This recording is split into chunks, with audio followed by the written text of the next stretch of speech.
Hey everyone, Dr. Ladner, double board certified facial plastic surgeon. Welcome back to our educational series. Today I'm going to go through two of my all-time favorite transformations in my patients. One of them, a young man in his early 30s, and the other one, a middle-aged, we'll say middle-aged, gal in her early 60s. Totally different procedures, totally different results, but certainly two of my favorites.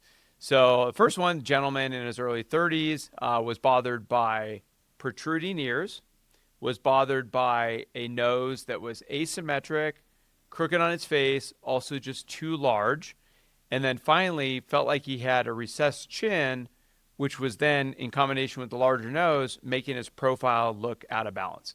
So in this gentleman, we performed an otoplasty, otherwise known as an ear pinback. We performed a rhinoplasty to give him a more form-fitting and appropriately sized nose for his face, as well as a more symmetric nose. And then finally, we did a very natural chin augmentation to balance out that profile, give him a nice, strong, masculine, but not overdone appearance to his jawline. So that's case number one. Hopefully you can see the tremendous transformation that occurred in his before and after.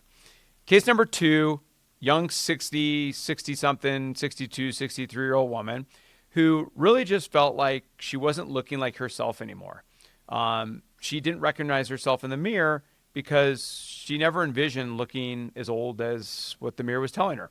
And so she really just wanted to turn back the hands of time. I love this transformation because it shows the harmony that can occur when we do multiple procedures in a very natural and effective way to make the pieces of the puzzle really look like they balance. So in her, we did a very subtle brow lifting or brow resetting. We did an upper and lower blepharoplasty.